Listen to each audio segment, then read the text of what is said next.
कसे आहात विद्यार्थी मित्रांनो, कसा चालू आहे अभ्यास? तर युनिव्हर्सल कोचिंग इन्स्टिट्यूटच्या डिजिटल प्लॅटफॉर्ममध्ये आपलं सर्वांचं स्वागत आहे. तर जे आपण टेस्ट सिरीज चालू केलेली आहे, तर त्या टेस्ट सिरीजचा ही 17वी टेस्ट आहे. तर चला ती टेस्ट वेळ न घालवता चालू करूया.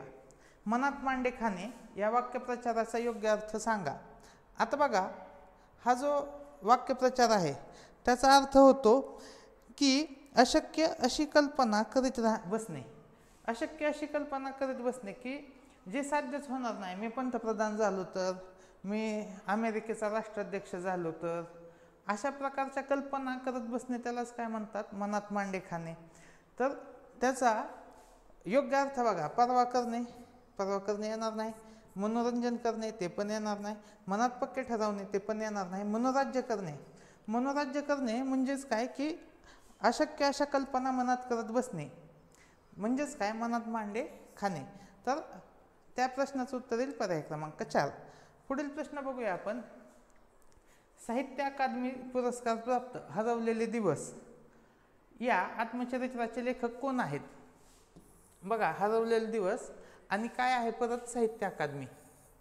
मी तुम्हाला काय म्हटलं की साहित्य अकादमी खूप महत्त्वाचं आहे, तर ते केलंच पाहिजे. तर बघा, गेल्या पेपरमध्ये आपण असाच प्रश्न आलता, त्यावेळेस सिमिलर नावं चेक केली ती आणि उत्तर होतं दुसरंच. पण मी तुम्हाला काय सांगितलं होतं की सिमिलर नावामधलंच आपल्याला उत्तर द्यायचं आहे. तर या प्रश्नामध्ये याचं उत्तर आहे प्रभाकर उर्ध्व रशे. तर पर्याय क्रमांक हे उत्तर येईल. तर ज्यावेळेस आपल्याला प्रश्नाचं उत्तरच माहीत नसतं तर आपण पर्याय 1 किंवा 2 मधला यामधील उत्तर आपण तुक्का मारला असता. ठीक आहे. पुढील प्रश्न बघूया आपण. उपाय करण्याआधीच त्रास नाहीसा होणे या अर्थाचा वाक्प्रचार शोधा. बघूया आपण. साखर पेरणी करणे हे नाही येणार. तिखट मीठ लावून सांगणे हा पण येणार नाही. सुंठी वाचून खोकला जाणे म्हणजे औषध घेण्याआधीच आपण नीट होणे, त्याला काय म्हणतात? की उपाय करण्याआधीच त्रास नाहीसा होणे. अंतरून पांघरून हा समास. अंथरण्याच्या गोष्टी, पांघरण्याच्या गोष्टी आणि बरेच काही इतरही. तर याला काय म्हणतात? हा समास कोणता आहे? समाहार द्वंद्व आहे. समाहार द्वंद्व समास आहे. अव्ययी भाव नाही, द्विगुण आहे, विभक्ती तत्पुरुष नाही, समाहार हे त्याचं उत्तर येईल. पुढील बघा. वाहवा. तू वाचून घेतलेस निवेदन हे वाक्य आज्ञार्थी करा. आता हे वाक्य कसं करायचं? आज्ञार्थी म्हणजे त्याला आपण सांगायचंय तू हे निवेदन वाचून घे, असं काहीतरी सांगायचंय. बघूया आपण. तू निवेदन वाचून घेतलेस का? प्रश्नचिन्ह आहे. प्रश्नार्थी वाक्य. तू निवेदन वाचून घेऊ नकोस. नकारार्थी वाक्य झाले. तू निवेदन वाचून घ्यावेस हे कसलं झालं? तर हे विद्यार्थी नाही म्हणता येणार. हे सरळ वाक्य, विधानार्थी वाक्य झालं. तू निवेदन वाचून घे हे झालं आज्ञार्थी वाक्य. पर्याय क्रमांक 1 याचं उत्तर येईल. पुढील प्रश्न बघू. रुकरुक. बघा, आपण म्हणतो बघा मनाला रुकरुक लागलेली आहे म्हणजेच काय की मनाला ती एक गोष्ट टोचते सतत, त्यालाच म्हणतो आपण टोचणी. रुकरुक या शब्दाचा समानार्थी शब्द असतो टोचणी. पुढील प्रश्न बघू. तीक्ष्ण तलवार त्याच्याच विरुद्धार्थी काय? बोथट. बघा, आपण आपल्या अभ्यासाची किंवा बुद्धीची जी धार आहे ती तीक्ष्णच ठेवायला पाहिजे. सतत आपण अभ्यास करूनच ती तीक्ष्ण ठेवू शकतो. तीक्ष्णच म्हणजे काय? तीक्ष्ण म्हणजे धारदार, दुधारी तलवार असं त्याला म्हणतात. पण त्याच्या विरुद्धार्थी काय येईल? बोथट. पर्याय क्रमांक 4 हे याचं उत्तर येईल. पुढीलपैकी बाहुकर्तरी प्रयोग कोणता आहे तो ओळखायचा आहे. आता बाहुकर्तरी प्रयोगात काय असतं बघा? उजाडले, मावळले, सांजावले, मळमळले असे शब्द असतात बघा क्रियापदात. तर बघू. ओततो, सोडवतो, उजाडले आहे. पर्याय क्रमांक 3 या प्रश्नाचे उत्तर येऊन जाईल. पुढील प्रश्न बघू. कर्मणी प्रयोग ओळखायचा आहे. आता मागच्या ह्याच्यात आपण उजाडले बाहुकर्तरी येतो हे येणार नाही. येते तर हा कळलं आपल्याला. मग बाकीचे चेक करायचे. आता सकाळी तो योगासने करतो. तोच्या जागी आपण नाव ठेवू अजय योगासने करतो. अजयला कोणताही प्रत्यय लागलाय का? प्रत्यय लागला नाही. मग हा कोणता येईल? हा कर्तरी प्रयोग येईल. हे येईल का उत्तर? आपल्याला कर्मने शोधायचं आहे. बघा, शिक्षकाने मुलांना शिकवले. शिक्षक या शब्दाला प्रत्यय आहे, मुलं या शब्दाला पण प्रत्यय आहे. म्हणजे कर्त्याला प्रत्यय, कर्माला प्रत्यय, म्हणजे हे वाक्य कोणतं आलं? हे भावे आलं. म्हणजे आपलं उत्तर काय असेल? पर्याय क्रमांक 3. तर हे चेक करू आपण की नागरिकांनी म्हणजे जो कर्ता आहे, कर्त्याला काय लागलाय? प्रत्यय लागलाय. ठीक आहे. परिसर जे कर्म आहे, कर्माला प्रत्यय लागलाय का? नाही लागलेला. म्हणजे याचंच उत्तर काय येईल? पर्याय क्रमांक 3 हे याचं उत्तर येईल. पुढील प्रश्न बघूया आपण. आपला तो बाब्या आणि दुसऱ्याचं ते कार्टे. पर्याय क्रमांक 4 असा सोपा प्रश्न होता. जर ती म्हण माहीत असती तर सहज आला असता. प्रमाण लेखनानुसार अचूक शब्द कोणता? विक्षिप्त. पहिला सगळं काय येईल? पहिल्या ह्याच्यात येईल विक्षिप्त. पर्याय क्रमांक 3 हे याचे उत्तर असेल. पुढील बघू. राजाच्या स्तुतीची गीते गाणारे कोण असतात? भाट. कोण असतात? राजाच्या स्तुतीची गीते गाणारे, त्यांनाच काय म्हणतात? भाट. गायक, वासुदेव, कीर्तनकार हे आपण पर्याय वाचलं तरी आपण एलिमिनेट केलं असतं. जमीन जुमला. जमीन नंतर आपण लगेच कोणता शब्द वापरतो? तो वापरतो जुमला. जमीन जुमला असं येईल. अनिवार. अनिवार म्हणजेच काय? अत्यंत लगेच्या लगे गरज असणारं, निकड असणारं, ते म्हणजेच काय? अतिशय. ते उत्तर काय येईल? अतिशय हे या प्रश्नाचे उत्तर येईल. पुढील प्रश्न बघू. ज्या गावच्या बोरी त्याच गावच्या बाबळी. म्हणजे एकाच गावचे जे कोण आहेत ते एकाच गावचे आहेत. म्हणजेच काय? आपण बघूया. बांधकामासाठी झाडांची तोडणी करणे हे काहीतरीच विचारलंय. सावलीसाठी झाडांची लागवड करणे. बाबळीच्या बोरीच्या झाडं कोण लावतात सावलीसाठी? शेतीसाठी काटेरी कुंपण बांधणे हे येणार नाही. एकाच ठिकाणी असल्याने एकमेकांना ओळखून असणे असं त्याचं उत्तर येईल. पर्याय क्रमांक 1.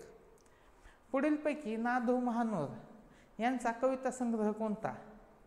तर ना. धो. महानोर यांचा कविता संग्रह आहे पानझड. तो लक्षात ठेवा. पर्याय क्रमांक 2 हे या प्रश्नाचे उत्तर येईल. पुढील प्रश्न बघूया आपण. नीलकंठ. निळा आहे कंठ ज्याचा असा तो, त्याला काय म्हणतात? नीलकंठ. नीलकंठ म्हणजे निळा कंठ कोणाचा असतो? तर तो शंकराचा असतो. हा समास कोणता झाला? बहुव्रीही समास झाला. तर अशा पद्धतीने हा प्रश्न लक्षात पण राहील. पुढील प्रश्न बघू. फिनिक्सच्या राखेतून उठला मोर ही जयंत पवार यांची कलाकृती कोणत्या साहित्य प्रकारातील आहे? तर हा कथासंग्रह आहे बघा. फिनिक्सच्या राखेतून उठला मोर ही जयंत पवार यांची जी कलाकृती आहे त्याला काय तो कोणता आहे? तो कथासंग्रह आहे. पर्याय क्रमांक 2 त्याचे उत्तर येईल. पाण्यात राहून माशाशी वैर म्हणजे आपण ज्या ठिकाणी राहतो त्याच व्यक्तींशी वैर करावं का? नाही करावं. म्हणजे ज्यांच्याबरोबर राहावे लागते त्यांच्याशी शत्रुत्व न करणे असं त्याचं उत्तर येईल. पर्याय क्रमांक 2. दारुण. दारुण पराभव होणे म्हणजेच काय? भयंकर पराभव होणे असं येईल. पर्याय क्रमांक 1 त्याचं उत्तर येईल. सामान्य चा विरुद्धार्थी काय येईल? असामान्य. असामान्य येईल. साधारण. साधारण आणि सामान्य एकच झालं. सामान्य आणि अतिसामान्य त्याच ह्याच्यात पण त्याची तीव्रता वाढवणे असं येईल. साधार म्हणजे ज्याला काहीतरी आधार असेल तर त्याचं उत्तर येईल असामान्य. पर्याय क्रमांक 4. पुढील प्रश्न बघूया आपण. चंचल. चंचल म्हणजे कसं? की सतत पळत राहणारे, अस्थिर. लहान लेकरं असतात बघा, चंचल असतात, एका ठिकाणी बसत नाहीत, त्यांना आपण चंचल म्हणतो. पण जसं जसं वय वाढेल तसं स्थिरता येते. चंचलचाच अर्थ असतो बघा अस्थिर. चंचललाच आपण चपळ म्हणतो. धाडसी असं म्हणू शकत नाही आपण त्याला. विरुद्धार्थी शब्द शोधायचा आहे तर चंचलचा विरुद्धार्थी काय येईल? स्थिर. किती लखलखाट झाला विजांचा काल रात्री या वाक्याचे विधानार्थी रूपांतर करा. आता बघा लक्ष द्या की काल रात्री विजांचा थोडासाच लखलखाट झाला. आता किती लखलखाट झाला यावरून काय कळतं की खूप लखलखाट झाला. हे ते काय म्हणतंय? थोडासाच. त्याच्यामुळे हे येईल का? हे एलिमिनेट होईल. पुढील बघू. काल रात्री विजांचा लखलखाट झाला का? प्रश्न विचारलाय, अर्थ तो येतोय का? नाही. म्हणजे हे पण नाही येणार. पुढील प्रश्न बघूया. काल रात्री विजांचा लखलखाट झाला नाही. झाला नाही झालेला आहे पण हे ते नाही म्हणतंय, ते पण येणार नाही. काल रात्री विजांचा जोरदार लखलखाट झाला. तर पर्याय क्रमांक 4 हे या प्रश्नाचे उत्तर येईल. अचूक वाक्यरचना कोणती आहे ते शोधा. हा भाषेचा आणि विचारांचा हृदयंगम. मसाला नसतं, मासला असतं.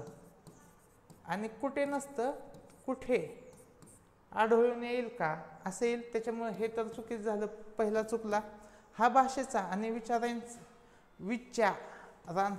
विचारांचा येईल, हे चुकलं. हा भाषेचा, हे चुकलं. हा भाषेचा आणि विचारांचा हृदयंगम मासला कुठे आढळून येईल का, तर ते येईल पर्याय क्रमांक 4. उत्तर येईल चौकशी करणे. आता चौकशी करणे म्हणजेच काय, चार मुंड्या चित होणे असतं का, नाही.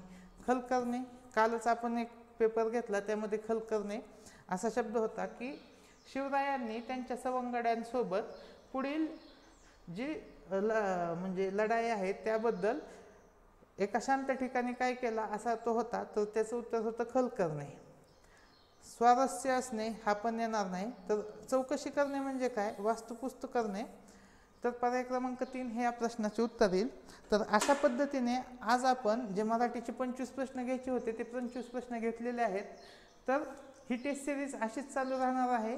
ह्या टेस्ट सिरीजचे कंटिन्यू व्हिडिओ पाहण्यासाठी आपला चॅनल सबस्क्राईब करा, व्हिडिओला लाईक करा. तुम्हाला काही चेंजेस हवे असल्यास मला कमेंट करून तुम्ही कळवू शकता. तुमच्या कमेंट मी वाचत असतो आणि त्यावर रिप्लायही करत असतो. तर व्हिडिओ शेवटपर्यंत बघितल्याबद्दल धन्यवाद. लवकरच भेटू.